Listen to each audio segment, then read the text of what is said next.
ഈ നാട്ടിലെങ്ങും ജൈവിളികളാ നല്ല നേട്ടമുള്ള വികസനങ്ങളാ വന്നാട്ടെ UDF പണിയാ ഈ നാട്ടിലെങ്ങും ജൈവിളികളാ നല്ല നേട്ടമുള്ള വികസനങ്ങളാ ഗ്രാമം തോറും ക്ഷേമം പോകാൻ വോട്ട് ചെയ്യും UDF പഞ്ചായത്തിൽ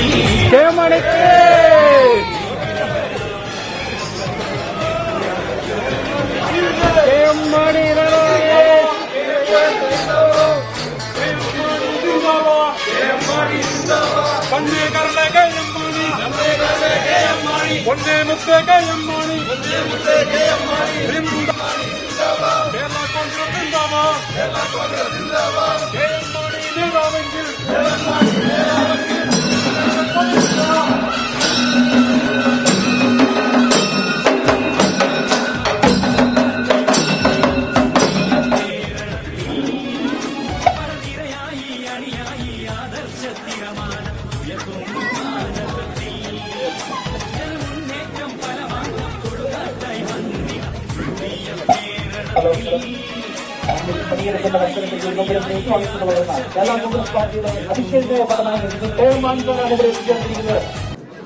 ഹാരാർപ്പണം ആദ്യമായി നിർവഹിക്കുന്നത് UK ഘടകത്തിന്റെ പ്രസിഡന്റ് ശ്രീ ഷൈമോൻ തോട്ടങ്കലാണ്.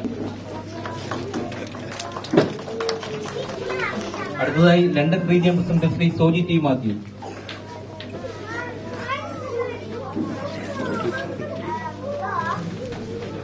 UK ഘടക general secretary Shri CA Joseph.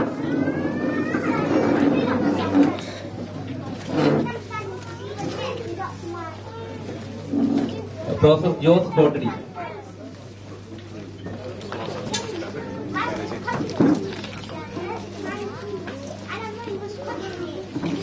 Vempilly unit president Joe Mukkatti.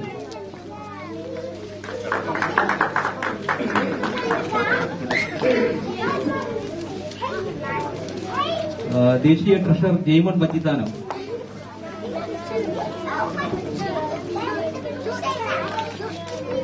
ദേശീയ general secretary Shri advocate Joby Puthukkulangara.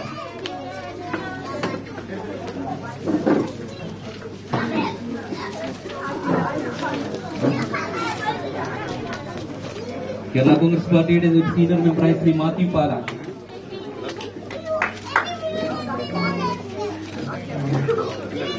Thikkodi unit president Shri Reji വാട്ടൻപാറ.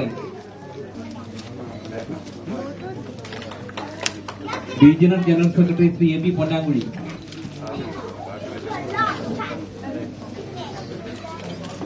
ടോൾപുട്ടി യൂണിറ്റിന് വേണ്ടി അനീഷുകുട്ടി ജോസഫ്. ടോൾപുട്ടി unit president Thankachan Joseph. London region secretary Shri Jose Chengalam. Shri George Joseph.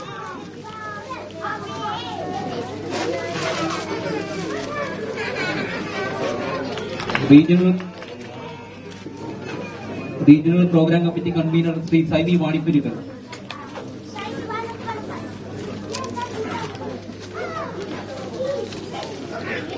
Lashkar യൂണിറ്റിന് വേണ്ടി ശ്രീ രാജ തോമസ്.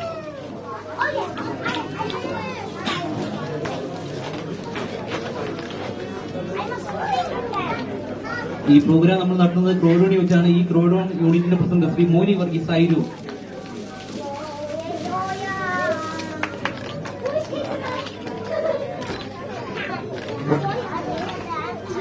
ഇസ്ലാം യൂണിറ്റിന് വേണ്ടി കോശി സംവരണം.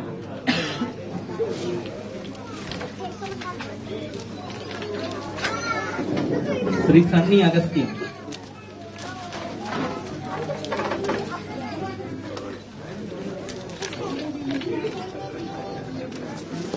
സജി കോച്ചേരി. പ്രവാസി കേരള കോൺഗ്രസ് ദേശീയ ജനറൽ സെക്രട്ടറി ജിജു ആര്യൻ.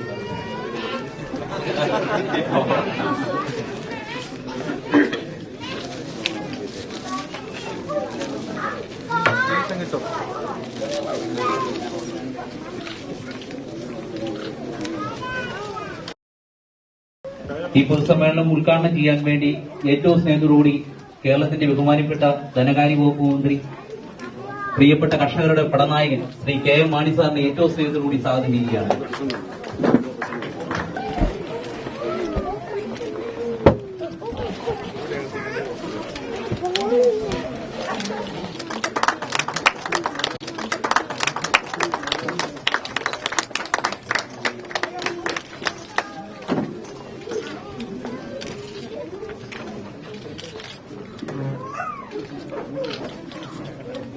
ആദ്യമായി ഈശ്വര പ്രാർത്ഥന. നമ്മൾ യോഗ ആരംഭിക്കുകയാണ്. ആദ്യമായി ഈശ്വര പ്രാർത്ഥന.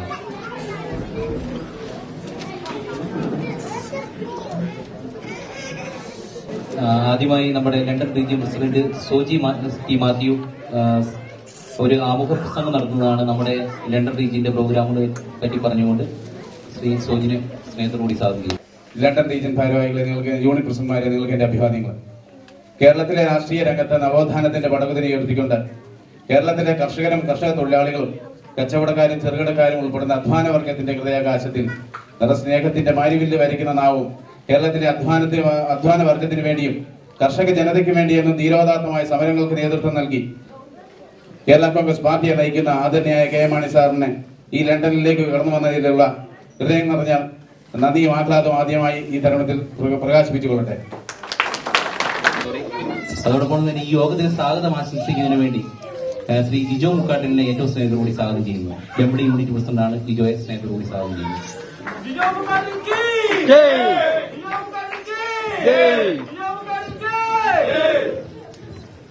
പ്രവാസി കേരള കോൺഗ്രസ് UK ലണ്ടൻ ബെഞ്ചിന്റെ നേതൃത്വത്തിൽ സംഘടിപ്പിക്കപ്പെട്ടിരിക്കുന്ന ഈ സ്വാഗത യോഗത്തിലേക്ക് ഞാൻ ആദ്യമേ സ്വാഗതം ചെയ്യുന്നത് നമ്മുടെ എല്ലാം പ്രിയങ്കരൻ, അധ്വാന വർഗ സിദ്ധാന്തത്തിന്റെ പടത്തലവൻ, കേരളത്തിലെ ഏറ്റവും കൂടുതൽ കാലം MLA, ഏറ്റവും കൂടുതൽ കാലം മന്ത്രി, ഏറ്റവും കൂടുതൽ കാലം ധനകാര്യമന്ത്രിയായി ഇരുന്നുകൊണ്ട് ധനകാര്യ ബഡ്ജറ്റ് അവതരിപ്പിച്ച ലോകത്തിന്റെ ആയിരക്കണക്കിന് പാർട്ടിയുടെ ആയിരക്കണക്കിന് നേതാക്കളിൽ ഒരേ ഒരു നേതാവ് മാത്രമേ ഉള്ളൂ.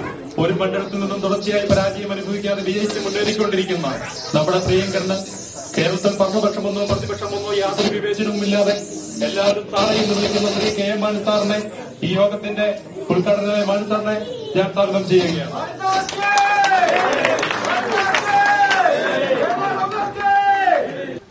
എവിടെ പട്ടിണിയുണ്ടോ അവിടെ ദാരിദ്ര്യമുണ്ട്, എവിടെ ദാരിദ്ര്യമുണ്ടോ അവിടെ വിപ്ലവമുണ്ട്, എവിടെ വിപ്ലവമുണ്ട് അവിടെ കമ്മ്യൂണിസമുണ്ട് എന്നതാണ് CPM-ന്റെ ഫോർമുല. അതിനാൽ അവർ വികസനത്തെ മുന്നോട്ട് നയിക്കുന്നില്ല, സ്വയം പിന്നോട്ട് കേരളത്തെ വലിച്ചു മാറ്റുകയാണ്. നമുക്ക് എല്ലാവർക്കും അറിയാം, 1.5 വർഷങ്ങൾക്ക് മുമ്പ് തൊടുപുഴയിൽ ഒരു അധ്യാപകന്റെ കൈവെട്ടി മാറ്റിയപ്പോൾ അത് ഫാസിസം, അത് താലിബാനിസം എന്ന് വിളിച്ചു പറഞ്ഞ പിണറായി വിജയനോട് ഞങ്ങൾ ചോദിക്കുകയാണ്, മലപ്പുറത്ത് ചുക്കർ എന്ന് പറയുന്ന മുസ്ലിം യുവാവിനെ വെട്ടിക്കൊന്നപ്പോഴും ഒഞ്ചിയത്ത് ടി പി ചന്ദ്രശേഖരനെ വെട്ടിക്കൊന്നപ്പോഴും വർഷങ്ങൾക്ക് മുമ്പ് നിങ്ങൾ കണ്ണൂർ 42 പിഞ്ച് വിദ്യാർത്ഥികളുടെ ഫ്രണ്ടിലിട്ടുകൊണ്ട് ജയകൃഷ്ണ മാഷിനെ വെട്ടിച്ചൊരുക്കിയപ്പോഴും ആ മാഷിന്റെ ശരീരത്തിൽ വീണ തിളയ്ക്കുന്ന രക്തത്തെ സാക്ഷി നിർത്തി ചോദിക്കുന്നു, അത് താലിബാനിസമല്ലേ പിണറായി വിജയ? നിങ്ങളോട് ഞങ്ങൾ പ്രതികരിക്കുകയാണ്. ഈ പ്രവാസി കേരള കോൺഗ്രസിന്റെ ഈ സാഹചര്യത്തിൽ പ്രതികരിക്കുകയാണ്. നിങ്ങളെന്നും വികസനത്തിനെതിരായിരുന്നു. പരിയാരം മെഡിക്കൽ കോളേജിനെതിരെ സമരം ചെയ്തു, ദിനബാശ്ശേരി എയർപോർട്ടിനെതിരെ സമരം ചെയ്തു, ADP വായ്പ കൊണ്ടുവരാൻ അനുവദിക്കില്ല എന്ന് പറഞ്ഞ് സമരം ചെയ്തു, പാർട്ടിക്കെതിരെ സമരം ചെയ്തു. നിങ്ങളെന്നും എവിടെ സമരം ചെയ്യുന്നു? നിങ്ങൾ ഞങ്ങളെ നോക്കൂ. ഞങ്ങളുടെ മാണിസാർ നേതൃത്വം കൊടുക്കുന്ന കേരള കോൺഗ്രസ് നോക്കൂ. മാണിസാർ 6-7 മാസങ്ങൾക്ക് മുമ്പ് അവസാനം അവതരിപ്പിച്ച ധനകാര്യ ബഡ്ജറ്റ് എടുത്ത് താരതമ്യം ചെയ്യുകയാണെങ്കിൽ ആ ധനകാര്യ ബഡ്ജറ്റിൽ കൊച്ചി മെട്രോ റെയിൽവേക്ക് വേണ്ടി 150 കോടി, വല്ലാർപാട പദ്ധതിക്ക് വേണ്ടി 224 കോടി, തിരുവനന്തപുരം കോഴിക്കോട് മോഡൽ റെയിൽവേ പദ്ധതിക്ക് വേണ്ടി 20 കോടി, വയനാടിന്റെ സമഗ്ര വികസനം. ഏറ്റവും ബഹുമാനായ കേരള കോൺഗ്രസ് പാർട്ടിയുടെ ലീഡർ ബഹുമാനായ മാണി സാർ 1964 ഒക്ടോബർ മാസം 9-ാം തീയതി കോട്ടയത്തെ തിരുനക്കര മൈതാനത്ത് ഭാരതകേസരി മന്നത്ത് പത്മനാഭൻ നിറവറയും നിലവിളക്കും കൊളുത്തി ഉദ്ഘാടനം ചെയ്ത് അനുഗ്രഹിച്ച് ആശീർവദിച്ച കേരള കോൺഗ്രസ് എന്ന രാഷ്ട്രീയ പ്രസ്ഥാനം. അന്ന് അദ്ദേഹം നടത്തിയ ചരിത്രപ്രസിദ്ധമായ ഒരു പ്രസംഗമുണ്ട്. ഞാൻ ഈ പാർട്ടിക്ക് കേരള കോൺഗ്രസ് എന്ന് പേര് നൽകുന്നു. അടുത്ത തെരഞ്ഞെടുപ്പിൽ എൻ്റെ വോട്ട് ഈ പാർട്ടിക്കായിരിക്കും. എൻ്റെ മാത്രമല്ല, എൻ്റെ ഭാര്യയുടെ വോട്ടും ഈ പാർട്ടിക്കായിരിക്കും. എൻ്റെ ഭാര്യയുടെയും മാത്രമല്ല, എൻ്റെ സമുദായത്തിൻ്റെ വോട്ടും ഈ പാർട്ടിക്കായിരിക്കും. ഞാൻ ഈ ആകാശത്തെ കേരളത്തിൻ്റെ രാഷ്ട്രീയ നഭസിലേക്ക് അഴിച്ചു വിടുകയാണ് എന്ന് പറഞ്ഞുകൊണ്ട് അദ്ദേഹം നടത്തിയ ചരിത്രപ്രസിദ്ധമായ പ്രസംഗം ഇന്ന് കേരളത്തിൻ്റെ രാഷ്ട്രീയ നഭസും കടന്ന് 7 കടലും കടന്ന് ബ്രിട്ടീഷ് പാർലമെന്റ് വരെ എത്തി നിൽക്കുകയാണ്. അന്ന് എപ്പോഴും പാർട്ടിയുടെ ഒരു അനൗൺസ്മെന്റ് തെരഞ്ഞെടുപ്പ് വന്നാലും ഏത് ആവശ്യത്തിനും അനൗൺസ്മെന്റ് തന്നെയാണ് വിളിക്കാറുള്ളത്. അപ്പൊ അന്ന് ഞാൻ ഒരുപാട് തരത്തിൽ മാനസാറിനെ കുറിച്ച് പറഞ്ഞിട്ടുണ്ടെങ്കിലും പാർട്ടിയെ കുറിച്ചും ഒക്കെ, അതായത് പലതവണ നിങ്ങൾക്കറിയാം, കടുപ്പമുള്ള മണ്ണിൽ കഠിനാധ്വാനം ചെയ്ത് കനകം വിളയിക്കുന്ന കർഷകരുടെയും കർഷക തൊഴിലാളികളുടെയും ആശയും ആവേശമായ കേരള ആ രീതിയിലുണ്ട്. പക്ഷെ ഞാൻ ഒരിക്കൽ അന്ന് പറഞ്ഞത് ഓർമ്മിക്കുകയാണ്, മാണി സാറ് കേരള യാത്ര നടത്തിയ ഒരു സമയത്ത് ഞാനൊരു അനൗൺസ്മെന്റ് ചെയ്തതാണ്. അതായത് കേരള ജനതയ്ക്ക് വേണ്ടി എന്നും, കേരളത്തിന്റെ ജനതയ്ക്ക് വേണ്ടി എന്നും ഗർജിക്കുന്ന കേരളത്തിന്റെ വീരസിംഹമായ മാണി സാറ് നയിക്കുന്ന കേരള യാത്ര ഇതാ ഇതുവഴി കടന്നു വരുന്നു എന്ന് 10-30 വർഷങ്ങൾക്ക് മുമ്പ് ഞാൻ പറഞ്ഞത് ഓർമ്മിക്കുകയാണ്. മാണി സാർ ആദ്യമായിട്ട് കേരള നിയമസഭയിലേക്ക് പോകുന്നത് 1967-ലാണ്. 67 മാണി സാറിന്റെ കന്നി പ്രസംഗം. മാണി സാർ കേരളത്തിലെ തോട്ടം തൊഴിലാളികൾക്ക് വേണ്ടി കാരണം എന്താണെന്ന് വെച്ചാൽ റബ്ബറിന് താരിഫ് കമ്മീഷൻ ഏർപ്പെടുത്തിയത് 5 രൂപ 20 പൈസ പോരാ എന്ന് പറഞ്ഞുകൊണ്ട് മാണി സാർ വാദിച്ചപ്പോൾ ഇവിടുത്തെ കമ്മ്യൂണിസ്റ്റുകാർ പറഞ്ഞു മാണി സാർ തോട്ടം തൊഴിലാളികൾക്ക് വേണ്ടി വാദിക്കുന്നുവെന്ന്. അതോടൊപ്പം തന്നെ കുട്ടനാട്ടിലെ പാവപ്പെട്ട നെൽകർഷകർക്ക് വേണ്ടി മാണി സാർ വാദിച്ചപ്പോൾ അവർ പറഞ്ഞു കായൽ രാജാക്കന്മാർക്ക് വേണ്ടി ഇതാ കേരള കോൺഗ്രസ് പാർട്ടി പ്രവർത്തിക്കുന്നു. എന്നാൽ അതോടൊപ്പം തന്നെ ഇടുക്കിയിലെ പാവപ്പെട്ട കർഷകർക്ക് പട്ടയം വേണമെന്ന് പറഞ്ഞപ്പോൾ അവർ പറഞ്ഞു ഇതാ കേരള കോൺഗ്രസ് പാർട്ടി ഭൂമാഫിയയ്ക്ക് വേണ്ടി പ്രവർത്തിക്കുന്നു. അങ്ങനെയുള്ള ഒരു കാലഘട്ടത്തിലാണ് 1978 മാണി സാർ അധ്വാനവർഗ സിദ്ധാന്തം രചിക്കുന്നത്. ബഹുമാനപ്പെട്ട ഷൈമോൻ തോട്ടുങ്കൽ ദേശീയ പ്രസിഡന്റ്, ബഹുമാനപ്പെട്ട Soji T Mathew London regional president, Shri Jijo Mukkattil regional vice president, പ്രിയമുള്ള advocate Joby Puthukulangara, Shri CA Joseph, Shri Jijo Arayathu, പ്രിയമുള്ളവരെ, സ്നേഹിതരെ, സഹോദരി സഹോദരന്മാരെ, എല്ലാവർക്കും എൻ്റെ വിനീതമായ കൂപ്പുകൈ. റീജിയണൽ വെബ്സൈറ്റ് ഉദ്ഘാടനം ഉണ്ടല്ലോ. ആദ്യമായിട്ട് റീജിയണൽ വെബ്സൈറ്റ് ഉദ്ഘാടനം നടത്തിയിട്ട് സംസാരത്തിലേക്ക് കടക്കാം.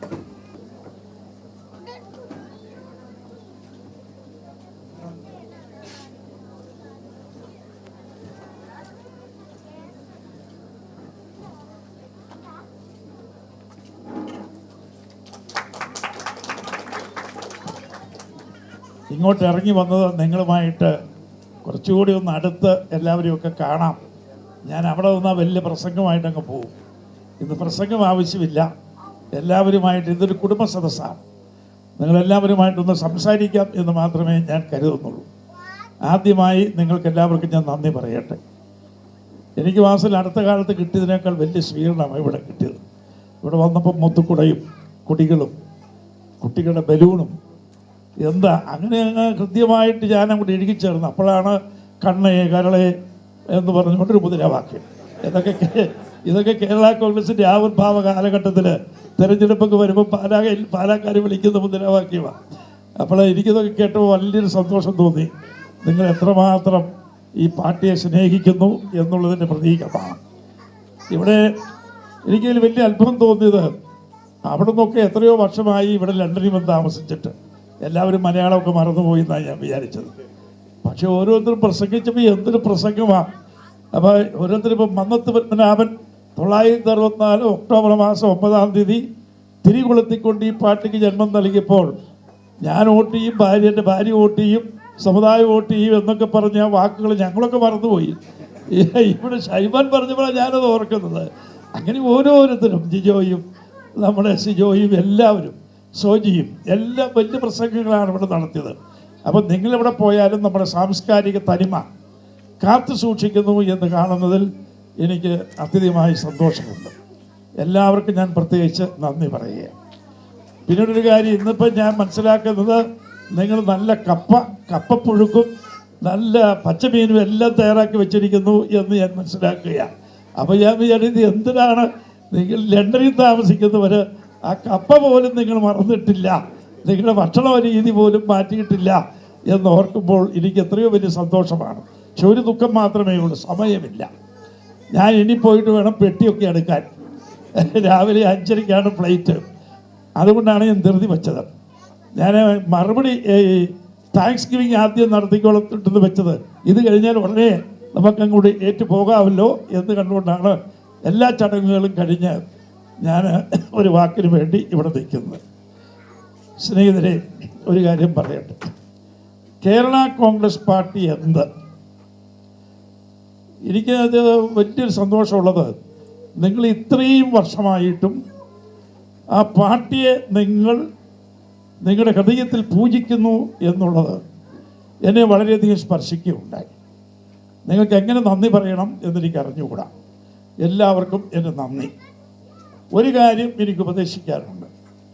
നമുക്ക് ഈ UK മുഴുവൻ എല്ലായിടത്തും നമ്മുടെ പാർട്ടിയുടെ ശാഖകൾ ഉണ്ടാവണം. ഒന്നാമതായിട്ട് നിങ്ങൾ വോട്ടേഴ്സ് ലിസ്റ്റിൽ നിങ്ങൾക്ക് വോട്ട് ചെയ്യാൻ അവകാശം കിട്ടിയിരിക്കുന്നു. അത് ഏറ്റവും പ്രധാനപ്പെട്ട ഒരു കാര്യം. വോട്ടർ പട്ടികയിൽ പേര് നിങ്ങളുടേത് ഉൾപ്പെടുത്തേണ്ടതായിട്ടുണ്ട്. അങ്ങനെ വോട്ടർ പട്ടികയിൽ പേര് ഉൾപ്പെടുത്തണമെങ്കിൽ സാധാരണഗതിയിൽ ഇവിടെയൊക്കെ പെർസെൻറ്റേജൊക്കെ വോട്ടിങ് വളരെ കുറവാണ്. സാധാരണഗതിയിൽ ഒറ്റയ്ക്ക് ആരെങ്കിലും ഇങ്ങനെ ഒറ്റയ്ക്ക് എന്ന വോട്ടേഴ്സ് ലിസ്റ്റിലൊക്കെ പേര് ചേർത്ത് നമ്മുടെ പാലായി പോലും, കടുത്തുരുത്തി പോലും, ഉഴവൂര് പോലും, കോട്ടയത്ത് പോലും, പത്തനംതിട്ടയായാലും ചങ്ങനാശ്ശേരി ആയാലും എവിടെയായാലും ആളുകൾ ചെന്ന് വീട്ടിൽ ചെന്ന് വോട്ടർ പട്ടികയിൽ ആളുകളെ ചേർത്തില്ല എന്നുണ്ടെങ്കിൽ ആരും 6-ാം നമ്പർ ഫോറത്തിലൊന്നും പൂരിപ്പിച്ചു കൊടുക്കാറില്ല. NRIക്കാരും 6-ാം നമ്പർ ഫോറത്തിൽ പൂരിപ്പിച്ച് നിങ്ങൾ അതിൻ്റെ റൂട്ടിൽ കൂടി നിങ്ങൾ അപേക്ഷ അയച്ചാലേ വോട്ടർ പട്ടികയ്ക്കകത്ത് നിങ്ങളുടെ വോട്ട് വരികയുള്ളൂ. അതുകൊണ്ട് വളരെ പ്രധാനമായി എടുക്കേണ്ട ഒരു കാര്യം, നമ്മുടെ ആളുകൾ എവിടെയൊക്കെ ഉണ്ടോ അവരെല്ലാം നമ്മുടെ വോട്ടർ പട്ടികയിലേക്ക് വരണം. ഇതിനോടൊപ്പം ആ പ്രവർത്തനം കൂടെ നടക്കണം. അതുകൊണ്ട് നമ്മുടെ എല്ലാ ശാഖകളും വളരെ സജീവമാകണം. നമ്മുടെ രാഷ്ട്രീയ കക്ഷിയെ സംബന്ധിച്ചിടത്തോളം അത് ഏറ്റവും വലിയ ആവശ്യമാണ് എന്ന് ഞാൻ പറയുകയാണ്. അതുകൊണ്ട് പ്രവാസി കേരള കോൺഗ്രസ് എം, കേരള കോൺഗ്രസിൻ്റെ പ്രവാസി കേരള കോൺഗ്രസ് എം, നമ്മുടെ സംഘടനയുടെ ബ്രാഞ്ചുകൾ എല്ലാ സ്ഥലത്തും സമയബന്ധിതമായിട്ടുണ്ടാകണം. അതിന് പ്രോഗ്രാം ഇവിടെ ഇടണം. സമയബന്ധിതമായി എല്ലായിടത്തും ബ്രാഞ്ചുകൾ ഉണ്ടാവണം. സമയബന്ധിതമായി വോട്ടർ പട്ടികയിൽ ചേരുന്നതിന് വേണ്ടിയുള്ള നടപടികൾ എടുക്കണം. അത് നിങ്ങൾക്ക് ആ ലിസ്റ്റ് ഉണ്ടാവണം. അങ്ങനെ വേണമെന്നുണ്ടെങ്കിൽ നമുക്ക് എല്ലാവരെയും ഒറ്റ കേരള കോൺഗ്രസ്സുകാരും പൊഴിഞ്ഞു പോകാൻ പാടില്ല. മുഴുവൻ കേരള കോൺഗ്രസ്സുകാരും വോട്ടർ പട്ടികയിൽ വരണം. UDF വോട്ടർ പട്ടികയിൽ വരണം. പിന്നെ എല്ലാവരും വരണം. അതിനകത്ത് രാഷ്ട്രീയമൊന്നുമില്ല, എല്ലാവരും വേണം. പക്ഷെ നമുക്കിപ്പോൾ എല്ലാവരും ചേർക്കാനായിട്ട് നോക്കുമോ? കേരള കോൺഗ്രസ്സുകാരെ ചേർക്കുന്നു. ഓരോ കക്ഷിയും പ്രബുദ്ധമാവട്ടെ. അതുകൊണ്ട് കേരള കോൺഗ്രസിനെ സംബന്ധിച്ചിടത്തോളം ആദ്യമായിട്ട് അതാണ് നിങ്ങളുടെ മുമ്പിൽ എനിക്ക് പറയാനായിട്ടുള്ളത്. ഒരു 3 മാസത്തിലൊരിക്കലും ഇവിടെ കൂടുതൽ കേരള കോൺഗ്രസ് മെമ്പർഷിപ്പിലേക്ക് ആളുകൾ വരുന്നു എങ്കിൽ അതിൻ്റെ റിപ്പോർട്ടൊന്ന് അങ്ങോട്ട് അയച്ചു തരണം. ഇപ്പോൾ വളരെ എളുപ്പമല്ലേ? ഇപ്പോൾ ഇമെയിലിൽ കൂടി അയക്കാം, ഫാക്സിൽ അയക്കാം. അപ്പോൾ ഇവിടെയുള്ള അംഗങ്ങളുടെ മുഴുവൻ ലിസ്റ്റ്, നിങ്ങൾ രൂപീകരിക്കുന്ന ബ്രാഞ്ചുകൾ, പുതുതായി നമ്മളുടെ പാർട്ടിയിലേക്ക് വരുന്ന ആളുകൾ, ഇങ്ങനെയുള്ള കാര്യങ്ങളെ സംബന്ധിച്ചിടത്തോളം അതിൻ്റെ രജിസ്റ്റർ നമ്മുടെ കേന്ദ്ര ഓഫീസിൽ കൂടി നമുക്ക് സൂക്ഷിച്ചു വെക്കേണ്ടതായിട്ടുണ്ട്. അങ്ങനെയാണെന്നുണ്ടെങ്കിൽ കേന്ദ്ര ഓഫീസിലേക്ക് അതിൻ്റെ ലിസ്റ്റ് നിങ്ങൾ യഥാസമയം അയച്ചു തരണം എന്ന് പ്രത്യേകിച്ച് ഞാൻ അഭ്യർത്ഥിക്കുകയാണ്. അങ്ങനെ നമുക്കൊരു സജീവമാകണം. UK കേരള കോൺഗ്രസിൻ്റെ ശക്തി കേന്ദ്രമായി മാറണം, ശക്തി സ്രോതസ്സായിട്ട് മാറണം. ഇത് പ്രവാസി കേരള കോൺഗ്രസ് എമ്മിൻ്റെ നമുക്കൊരു ബുദ്ധിമുട്ടുമില്ല. ആ നിലയിലേക്ക് എല്ലാവരും ശ്രദ്ധിക്കുന്നുവെങ്കിൽ നമുക്കത് കൈകാര്യം ചെയ്യുവാൻ കഴിയുന്നതാണ്. സ്നേഹിതരെ, ഒറ്റ കാര്യം മാത്രം പറഞ്ഞുകൊണ്ട് ഞാൻ അവസാനിപ്പിക്കുകയാണ്. ഒന്ന്, ഈ കേരള കോൺഗ്രസിൻ്റെ പ്രസക്തി ഇന്നിപ്പോൾ ലണ്ടൻ പാർലമെന്റ് ഹൗസിൽ വെച്ച് കേരള കോൺഗ്രസിൻ്റെ പ്രത്യയശാസ്ത്രം നമ്മൾ പ്രസിദ്ധീകരിക്കും. നിങ്ങൾക്കെല്ലാവർക്കും അറിയാം, അധ്വാനവർഗ സിദ്ധാന്തം 78 ആവിഷ്കരിച്ചതാണ്. 78 ഒരു ചെറിയ രേഖ ആയിട്ട് അവതരിപ്പിച്ചു. കേരള കോൺഗ്രസിൻ്റെ 78 സംസ്ഥാന സമ്മേളനത്തിൽ ചരൽക്കുന്നിൽ വെച്ച് അവതരിപ്പിച്ചതാണ്. വർഷം എത്രയായി? 78 2 80 20 എത്രയായി? 34 വർഷം മുമ്പ് കേരള കോൺഗ്രസിന്റെ പ്രത്യയശാസ്ത്രത്തിന് രൂപരേഖയാണ്. പിന്നീട് അതിനെ ഒന്നുകൂടി എക്സ്പ്ലെയിൻ ചെയ്തുകൊണ്ട് ഒരു പുസ്തക രൂപേണ അത് പ്രസിദ്ധീകരിച്ചത് 2003-ലാണ്. 2003-ൽ ഇന്നത്തെ പ്രധാനമന്ത്രിയായ മൻമോഹൻ സിംഗ് ആണ് നമ്മുടെ പ്രത്യയശാസ്ത്രം പ്രകാശനം ചെയ്തത് VJT ഹാളിൽ വെച്ച്. ഞാൻ അങ്ങേർക്ക് ഇത് പ്രകാശനം ചെയ്യുമ്പോൾ പുസ്തകത്തിന് ഒരു ഐഡിയ കൊടുക്കണമല്ലോ. അതിനുവേണ്ടി ചെറിയ ഒരു സംഗ്രഹം അദ്ദേഹത്തിന് ഇംഗ്ലീഷിൽ അയച്ചു കൊടുത്തിരുന്നു. അത് വായിച്ച് മനസ്സിലാക്കിക്കൊണ്ടാണ് മൻമോഹൻ സിംഗ് ഇത് പ്രകാശനം ചെയ്തത്. അപ്പോൾ മൻമോഹൻ സിംഗ് അവിടെ വെച്ച് പറഞ്ഞു, നല്ല എനിക്ക് വളരെ എന്നെ സ്പർശിച്ചു, ഇത് വളരെ നല്ല സിദ്ധാന്തമാണ്, ഇതിൻ്റെ ഒരു ഇംഗ്ലീഷ് പരിഭാഷ കൂടി വേണം എന്ന് അവിടെ വെച്ച് ഉപദേശിക്കുകയുണ്ടായി. പക്ഷെ നമുക്ക് തയ്യാറാക്കാൻ കഴിഞ്ഞില്ല. അന്നേരമാണ് ഇവിടെ ഇപ്പോൾ പറഞ്ഞ VR കൃഷ്ണയ്യർ പറഞ്ഞ വാക്കുകൾ ഇവിടെ പ്രസംഗത്തിൽ പറയുകയുണ്ടായി. അപ്പോൾ കൃഷ്ണയ്യരൊക്കെ I will vote for this, ഞാനിതിൽ വിശ്വസിക്കുന്നു എന്നൊക്കെ പറഞ്ഞ് നമ്മുടെ പ്രത്യയശാസ്ത്രത്തെ വളരെയധികം പുകഴ്ത്തുകയുണ്ടായി. ഇത് കഴിഞ്ഞ പ്രധാനമന്ത്രി അന്ന് ഇത് ഉദ്ഘാടനം ചെയ്യുമ്പോൾ മൻമോഹൻ സിംഗ് രാജ്യസഭയിലെ പ്രതിപക്ഷ നേതാവായിരുന്നു. ഇത് കഴിഞ്ഞ് പ്രധാനമന്ത്രിയായി കഴിഞ്ഞ് ഡോക്ടർ മൻമോഹൻ സിംഗ് കേരളത്തിൽ വന്നു. ഞങ്ങളെല്ലാം കൂടെ രാജഭവനിൽ വെച്ചൊരു ചർച്ചയുണ്ടായിരുന്നു, ഒരു ചായ സംസ്കാരം ഉണ്ടായിരുന്നു. അത് കഴിഞ്ഞ് ആ ചായ സംസ്കാരത്തിൻ്റെ ഇടയിൽ മൻമോഹൻ സിംഗ് പറഞ്ഞു, miss Mani, where is the English version? Is it ready? The English version of the book? അങ്ങനെ പറഞ്ഞപ്പോൾ ഞാൻ വാസ്തവത്തിൽ പറഞ്ഞ ഞാൻ ലജ്ജിച്ചു പോയി. അപ്പോൾ ഇതിൻ്റെ ഇംഗ്ലീഷ് വേർഷൻ തയ്യാറായിട്ടുണ്ടോ എന്ന് ചോദിച്ചു. അപ്പോൾ ഞാൻ പറഞ്ഞു ഇറ്റ് ഈസ് അണ്ടർ പ്രിന്റ്. ചുമ്മാ അങ്ങോട്ട് വെറുതെ പറഞ്ഞു, പക്ഷേ പ്രിന്റ് ചെയ്തിട്ടില്ലായിരുന്നു. ഇതുവരെ ഇതിനൊരു ഇംഗ്ലീഷ് വേർഷൻ ഉണ്ടാക്കാൻ കഴിഞ്ഞില്ല എന്നുള്ള ഒരു ലജ്ജാഭാരത്തിൽ ഞാൻ നിൽക്കുകയായിരുന്നു. അങ്ങനെ ഇരിക്കുകയാണ് ലണ്ടനിലെ നമ്മുടെ പാർലമെന്റ് ഹൗസിൽ വെച്ച് ഇത് പ്രകാശനം ചെയ്യണം, എനിക്കൊരു സ്വീകരണം അവിടെ നൽകുന്നു. പാർലമെന്റ് റെക്കോർഡിൻ്റെ അടിസ്ഥാനത്തിൽ ഒരു സ്വീകരണം നൽകുന്നു. അതുപോലെ തന്നെ ലണ്ടൻ പാർലമെന്റ് ഹൗസിൽ ഇത് പ്രകാശനം ചെയ്യണം, ഇംഗ്ലീഷ് ഇത് പ്രസന്റേഷൻ നടത്തണം എന്ന് എന്നോട് പറഞ്ഞു. ഞാനൊരു ദുർബല നിമിഷത്തിൽ വരാമെന്ന് അങ്ങ് സമ്മതിച്ചു കഴിഞ്ഞപ്പോൾ ഇവിടെ വന്നപ്പോൾ മലയാളത്തിൽ പറയാമോ? പാർലമെന്റ് ഹൗസിൽ വലിയ ആളുകളുടെയൊക്കെ മുമ്പിൽ വെച്ച് നടക്കുമ്പോൾ മലയാളത്തിൽ പറഞ്ഞ് ഞാൻ ഒക്കുപോയില്ല, ഇംഗ്ലീഷിൽ പറയണ്ടേ, അപ്പോൾ ഇംഗ്ലീഷ് പുസ്തകം വേണ്ടേ. അപ്പോൾ ഒരു നിർബന്ധിതമായ സാഹചര്യത്തിൽ ഇംഗ്ലീഷ് പരിഭാഷ, ആ വലിയ പുസ്തകം മുഴുവനില്ല, വലിയ പുസ്തകത്തിനകത്ത് കേരളത്തെ സംബന്ധിച്ച് പറയുന്ന ഭാഗം അങ്ങ് മാറ്റിവെച്ചു. ലണ്ടനിൽ ഒന്നും ആവശ്യമില്ല. അന്താരാഷ്ട്ര പ്രാധാന്യമുള്ള ആദ്യത്തെ 5 ചാപ്റ്റർ എടുത്ത് അത് ഇംഗ്ലീഷിലാക്കി. നിർബന്ധിതമായ സാഹചര്യം ഉണ്ടായപ്പോൾ പ്രത്യയശാസ്ത്രമല്ല ഇതില്ല. അങ്ങനെ ഇംഗ്ലീഷിൽ ഞാനിങ്ങ് പോരുന്നതിൻ്റെ 2 ദിവസം മുമ്പ് ഇംഗ്ലീഷ് പരിഭാഷ പുസ്തകമൊക്കെ അച്ചടിച്ച ആ പുസ്തകമായിട്ടാണ് ഇങ്ങ് പോകുന്നത്. നിർബന്ധിതമായ ഒരു സാഹചര്യം ഉണ്ടായതുകൊണ്ട് അത് ഇംഗ്ലീഷായി.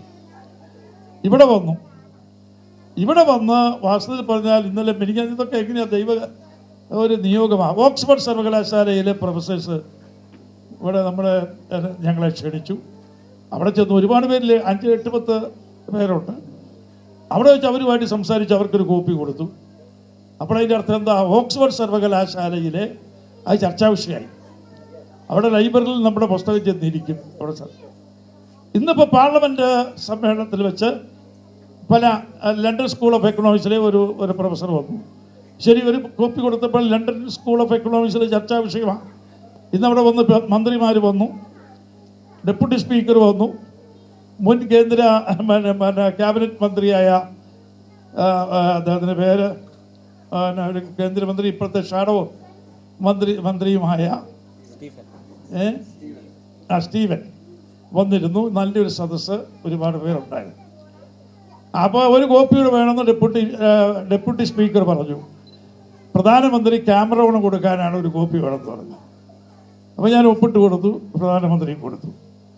ചുരുക്കി പറയട്ടെ, സത്യത്തിൽ ഇന്നത്തെ ലണ്ടൻ കോൺഫറൻസ് കൊണ്ടുണ്ടായിരിക്കുന്ന ഒരു മാറ്റം എന്ന് പറയുന്നത് കേരള കോൺഗ്രസ് പാർട്ടിയുടെ ഒരു സംസ്ഥാന പാർട്ടിയായ കേരള കോൺഗ്രസ് പാർട്ടിയുടെ പ്രത്യയശാസ്ത്രം ലണ്ടനിലും ബ്രിട്ടീഷ് പാർലമെന്റ് ലൈബ്രറിയിൽ നമുക്ക് സ്ഥാനം പിടിച്ചിരിക്കുന്നു. നമ്മുടെ പുസ്തകം ബ്രിട്ടീഷ് പാർലമെന്റിലും ഓക്സ്ഫോർഡ് യൂണിവേഴ്സിറ്റിയിലും നമ്മുടെ ലണ്ടനിലുമെല്ലാം കേരള കോൺഗ്രസിനെ സംബന്ധിച്ച് ഇന്റലിജൻസിയയുടെ ഇടയിൽ ഇതൊക്കെ വായിക്കണം പഠിക്കണമെന്ന് ആഗ്രഹിക്കുന്ന ആളുകളുടെ ഇടയിൽ അത് വലിയ ചർച്ചാ വിഷയമായിരിക്കുന്നു എന്നുള്ളത് നമുക്ക് മനസ്സിലാക്കാം.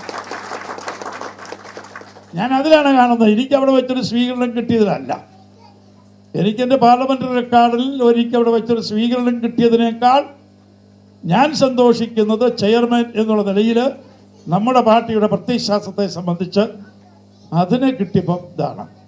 ഒരു കാര്യം കൂടെ മനസ്സിലാക്കണം, ഇന്ത്യയിൽ എഴുതപ്പെട്ട പ്രത്യയശാസ്ത്രമുള്ള രാഷ്ട്രീയ കക്ഷികൾ എത്ര പേരുണ്ട്? എഴുതപ്പെട്ടവർ ആർക്കും ഇല്ല. കമ്മ്യൂണിസ്റ്റുകാരുടെ ഒരു പ്രത്യയശാസ്ത്രമുണ്ട്, മാർക്സിസം. അതാണ് ഈ കാലഘട്ടത്തിന് ചേർന്നതല്ല എന്ന് പറഞ്ഞ് നമ്മൾ തള്ളുന്ന അതിൻ്റെ അടിസ്ഥാനത്തിലാണ്. ക്യാപിറ്റലിസത്തിന് ഒരു കോൺസെപ്റ്റ് ഉണ്ട്. നമ്മൾ അതിൻ്റെ ദൂഷ്യഫലങ്ങളാണ് നമ്മൾ പറഞ്ഞത്, ഇന്ന് അവിടെ അവതരിപ്പിച്ചു, നമ്മൾ നമ്മുടെ പുസ്തകത്തിൽ പറഞ്ഞിട്ടുണ്ട്. അതൊക്കെ നിങ്ങളെ പുസ്തകത്തിൽ നിന്ന് വായിച്ചു കൊടുക്കുക. ക്യാപിറ്റലിസവും കമ്മ്യൂണിസവും ഈ കാലഘട്ടത്തിൽ ചേർന്നതല്ല. തേർഡ് ഓൾട്ടർനേറ്റീവാണ് നമ്മുടെ ടോയിലിംഗ് മാസ് തിയറി. അപ്പോൾ ആ ടോയിലിംഗ് മാസ് തിയറിയാണ് നമ്മൾ അവതരിപ്പിച്ചിരിക്കുന്നത്. ഒരു കാര്യം ഞാൻ പറയട്ടെ, ആ ടോയിലിംഗ് മാസ് തിയറി എങ്ങനെയാണ് പ്രാവർത്തികമാക്കുന്നത്? എനിക്ക് 10 ബഡ്ജറ്റുകൾ ഞാൻ കേരളത്തിൽ അവതരിപ്പിച്ചിട്ടുണ്ടെങ്കിൽ ആ 10 ബഡ്ജറ്റിലൂടെ ടോയിലിംഗ് മാസ് അവരെ മനസ്സിൽ കണ്ടുകൊണ്ട് ആ ടോയിലിംഗ് മാസിന്റെ മേഖലയിൽ അത് മുഴുവൻ ആ മേഖലയ്ക്ക് ഊന്നൽ നൽകിക്കൊണ്ട് കേരളത്തിൽ വമ്പിച്ച മാറ്റങ്ങൾ വരുത്തുന്ന പരിപാടികളാണ് ഓരോ ബഡ്ജറ്റിലും ഓരോ കാലഘട്ടത്തിനനുസരിച്ച് പ്രവർത്തിച്ചു പോരുന്നത്. അപ്പോൾ നമ്മൾ ചെയ്യാവുന്ന കാര്യങ്ങൾ അധ്വാന വർഗത്തിന് വേണ്ടി ചെയ്തുകൊണ്ടിരിക്കുക. അപ്പോൾ കേരള കോൺഗ്രസ് പാർട്ടിയെ സംബന്ധിച്ചിടത്തോളം നമ്മുടെ ഇത് ലണ്ടനിൽ ആപ്ലിക്കബിൾ ആണോ എന്ന് ചോദിച്ചു. UK-യിൽ അമേരിക്കയിൽ ഒക്കെ തീർച്ചയായിട്ടും.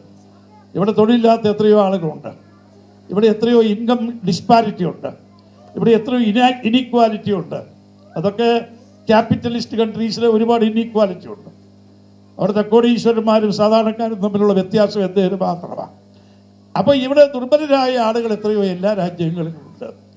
അവരുടെ മേഖലയിൽ പ്രത്യേകം ശ്രദ്ധ പതിച്ചുകൊണ്ട് അവിടെ പ്രശ്നങ്ങൾക്ക് പരിഹാരം ഉണ്ടാക്കുവാൻ, രാജ്യത്ത് ഇൻക്ലൂസീവ് ഗ്രോത്ത് ഉണ്ടാക്കുവാൻ, സമഗ്ര ഗ്രോത്ത് ഉണ്ടാക്കാൻ, സമഗ്രമായ വിമോചനം അത് കൈവരുത്തുവാൻ ഉള്ള പരിപാടികൾ ആവശ്യമാണ്. നമ്മളത് പറയുന്നത് നമ്മളെ lower middle class. Kerala Congress എന്ന് പറയുന്നത് സമൂഹത്തിലെ ലോവർ മിഡിൽ ക്ലാസ്സിന് വേണ്ടി നിൽക്കുന്നൊരു പാർട്ടിയാണ്. ആ ലോവർ മിഡിൽ ക്ലാസ്സിനകത്ത് ജാതിയില്ല, സമുദായമില്ല. അതിനകത്ത് ഉടമസ്ഥത, ഭൂമിയുടെ ഉടമസ്ഥതകളോട് കുഴപ്പമില്ല. വ്യാപാരിയാകാം, വ്യവസായിയാകാം, കൃഷിക്കാരനാകാം, നേഴ്സാകാം, പ്രൊഫസറാകാം, ആരുമായി ഏത് ജോലിയും ചെയ്യാം എല്ലാവരും. പക്ഷെ ഒറ്റ കാര്യമേ ഉള്ളൂ, സാമ്പത്തിക ഭദ്രത പ്രാപിക്കാത്ത ലോവർ മിഡിൽ ക്ലാസിനെ സംബന്ധിച്ചിടത്തോളം ആ ഏരിയ മുഴുവൻ കവർ ചെയ്യുന്നത് കേരള കോൺഗ്രസിന്റെ സിദ്ധാന്തമാണ്. നേരെ മറിച്ച് മാർക്സിന്റെ സിദ്ധാന്തമോ കമ്മ്യൂണിസ്റ്റ് സിദ്ധാന്തമോ എല്ലാവരെയും യൂണിഫൈ ചെയ്യുന്നില്ല. അതിനകത്ത് അപ്പോൾ ഒരാൾ പറയുന്ന ഉടമസ്ഥതയുണ്ടെങ്കിൽ ഉൽപാദന ഉപകരണത്തിന്റെ ഉടമസ്ഥതയുള്ളവരെല്ലാം മുതലാളിയാണെന്ന് പറഞ്ഞാൽ അരയേക്കറുകാരനും ഒരേക്കറുകാരനും മുതലാളിയായി. അവിടെയാണ് അതിന് ബുദ്ധിമുട്ട് വരുന്നത്. അപ്പോൾ അതുകൊണ്ട് അതിൻ്റെ അശാസ്ത്രതയൊക്കെ പുസ്തകത്തിൽ പറഞ്ഞിട്ടുണ്ട്. ഞാൻ ഇതിലേക്ക് കൂടുതൽ കിടക്കുന്നില്ല. ഇന്ന് നമുക്ക് വാസ്തവത്തിൽ പറഞ്ഞാൽ എൻ്റെ ജീവിതത്തിലെ ഒരു വലിയ, ഒരിക്കലും വിസ്മരിക്കാൻ കഴിയാത്ത ഒരു ചരിത്ര മുഹൂർത്തമായി ഇന്നത്തെ ദിവസം ഞാൻ കാണുകയാണ്. കേരള കോൺഗ്രസിൻ്റെ ഫിലോസഫി, 34 വർഷം മുമ്പ് എഴുതിയ കേരള കോൺഗ്രസിൻ്റെ ഫിലോസഫി ഇന്ന് സജീവമാണ്. ഞാൻ ഇന്ത്യയിലെ രാഷ്ട്രീയ കക്ഷികളുടെ കാര്യം പറഞ്ഞു. കമ്മ്യൂണിസ്റ്റ് പാർട്ടിയുടെ വികലമായ ഒരു പ്രത്യയശാസ്ത്രം, എങ്കിലും അച്ചടിച്ചൊരു പ്രത്യയശാസ്ത്രം അവർക്കുണ്ട്. വേറെ ആർക്കാ അച്ചടിച്ച പ്രത്യയശാസ്ത്രമുള്ളത്? ഡിഫൈൻ ചെയ്തുകൊണ്ട് കോൺഗ്രസ് പാർട്ടി മഹാത്മജിയുടെ ഗാന്ധിയൻ സോഷ്യലിസം ഉണ്ട്, അത് മഹാത്മജിയുടെ സോഷ്യലിസമാണ്. അത് മഹാത്മജി സ്വാതന്ത്ര്യ സമരകാലത്ത് മഹാത്മജിയുടെ മഹാത്മജി ഗ്രാമങ്ങളെ മുഴുവൻ ദർശിച്ചു. മഹാത്മജി ഡീസെൻട്രലൈസേഷൻ, ഗ്രാമങ്ങളിൽ താമസിക്കുന്ന ആളുകൾ, ഗ്രാമീണ ജനത, ഗ്രാമീണ സമ്പദ് വ്യവസ്ഥ, അവിടെയുള്ള പെസൻട്രി, അവിടെയുള്ള പാവപ്പെട്ട ആളുകൾ, അവരെയൊക്കെ ദർശിച്ച ഒരു വ്യക്തിയായിരുന്നു. പക്ഷേ ഒരു രാഷ്ട്രീയ കക്ഷി എന്നുള്ള നിലയ്ക്ക് ആർക്കാ പ്രത്യയശാസ്ത്രം, എഴുതപ്പെട്ട പ്രത്യയശാസ്ത്രം ഉണ്ടോ? എത്ര പൊളിറ്റിക്കൽ പാർട്ടീസിന് എഴുതപ്പെട്ട പ്രത്യയശാസ്ത്രമുണ്ട്? അഖിലേന്ത്യാ കക്ഷികൾക്കുണ്ടോ? ഇല്ലല്ലോ. ഇപ്പൊ കേരള കോൺഗ്രസ് പാർട്ടിക്കാണ് എഴുതപ്പെട്ട പ്രത്യയശാസ്ത്രമുള്ള രാഷ്ട്രീയ കക്ഷി എന്നുള്ള നിലയിൽ നമുക്കൊരു മറ്റുള്ളവരിൽ നിന്നും വ്യത്യസ്തമായ ഒരു ഐഡന്റിറ്റി കേരള കോൺഗ്രസിനെ സംബന്ധിച്ചിടത്തോളം, ഒരു ഐഡിയോളജി നമ്മുടെ പാർട്ടിയെ സംബന്ധിച്ചിടത്തോളം ഉണ്ട്. അത് നമുക്കൊരു മുതൽക്കൂട്ടാണ്. ഇന്ന് അതിന് നമുക്ക് കൂടുതൽ ഒരു അവസരം ഉണ്ടായിരിക്കുന്നു. നമ്മുടെ പ്രത്യയശാസ്ത്രം എല്ലാം ഒന്നുകൂടി പ്രകാശിപ്പിക്കാൻ നമുക്ക് ഒരവസരം ഉണ്ടായിരിക്കുന്നു എന്നുള്ളതാണ്. അവിടെ എൻ്റെ വാക്കുകൾ ഉപസംഹരിക്കട്ടെ. നമുക്കെല്ലാവർക്കും അഭിമാനിക്കാം. കേരള കോൺഗ്രസിൻ്റെ പ്രത്യയശാസ്ത്രത്തിൽ നമുക്ക് അഭിമാനിക്കാം. ആ പ്രത്യയശാസ്ത്രമാണ് നമ്മളെല്ലാവരെയും ഒരുമിപ്പിക്കുന്നത്. അതുകൊണ്ട് നമുക്ക് ഈ മേഖലയിൽ നിങ്ങൾ കേരള കോൺഗ്രസിൽ അർപ്പിച്ചിരിക്കുന്ന വിശ്വാസം, ആ സ്നേഹം, ആ വാത്സല്യം, അത് കാണുമ്പോൾ എനിക്ക് വലിയൊരു സന്തോഷമുണ്ട്. നിങ്ങളുടെ പാർട്ടി സ്നേഹത്തിന് മുമ്പിൽ ഞാൻ നമോവാകം ചെയ്യുന്നു. എനിക്ക് എന്നെപ്പറ്റി പറഞ്ഞ നല്ല വാക്കുകളും എല്ലാം ഈ പാർട്ടിയോടുള്ള നിങ്ങളുടെ സ്നേഹത്തിൻ്റെ അടിസ്ഥാനത്തിൽ നിങ്ങൾ പ്രകടിപ്പിച്ച സ്നേഹമാണ്, വാത്സല്യമാണ് എന്ന് ഞാൻ കരുതുന്നു. നിങ്ങൾക്കെല്ലാവർക്കും എനിക്കിവിടെ വന്നപ്പോൾ നിങ്ങൾ നൽകിയ സ്നേഹനിർഭരമായ ആ സ്വീകരണത്തിന് ഞാൻ പ്രത്യേകം നന്ദി പറയുന്നു. നമ്മളെല്ലാവരും ഇപ്പോൾ നാട്ടിലുള്ളത് പോലെയാണ്. നമ്മളെല്ലാവരും ഒരു കുടുംബത്തിൽ ഒരുമിച്ചിരിക്കുന്നു. എല്ലാവരും അവരുടെ നാട്ടിൽ, കേരളത്തിൽ നമ്മൾ ഒരുമിച്ച് കൂടിയിരിക്കുന്ന ഒരു പ്രതീതിയാണ് ഇപ്പോൾ ഇവിടെ വന്നപ്പോൾ ഉണ്ടായത്. ഇതിന് സാഹചര്യം നൽകിയ പ്രവാസി കേരള കോൺഗ്രസ് അവരോട് ഞാൻ പ്രത്യേകം നന്ദി പ്രകാശിപ്പിക്കുന്നു. നിങ്ങൾക്കെല്ലാവർക്കും എൻ്റെ ഭാവുകങ്ങൾ നേർന്നുകൊണ്ട് എൻ്റെ വാക്കുകൾ ഉപസംഹരിക്കട്ടെ. നിങ്ങളിവിടെ ഡിന്നർ ഒരുക്കിയിട്ടുണ്ട്. ഞാനങ്ങ് വന്ന് ബിഗിൻ ചെയ്യും. ഡിന്നർ അല്പം കൂടും, ഒരു ദോശ തിന്നും, പിന്നെ ആരോട് യാത്ര പറയല, പെട്ടെന്ന് ഞാനങ്ങ് പോകും. ക്ഷമിക്കണം. നിങ്ങൾക്കെല്ലാവർക്കും എല്ലാ ഐശ്വര്യങ്ങളും എല്ലാ ഭാവുകങ്ങളും ഞാൻ ആത്മാർത്ഥമായി നിങ്ങൾക്ക് നേരുന്നു. നിങ്ങൾ ഞങ്ങളോട് കാണിക്കുന്ന പ്രതിബദ്ധതയ്ക്ക് അങ്ങേയറ്റം ആത്മാർത്ഥമായ ഹൃദയംഗമായ നന്ദി ഇവിടെയുള്ള ഓരോരുത്തർക്കും നൽകിക്കൊണ്ട് എൻ്റെ വാക്കുകൾ ഞാൻ ഉപസംഹരിക്കുന്നു. നിങ്ങൾക്കെല്ലാവർക്കും നന്ദി, നമസ്കാരം.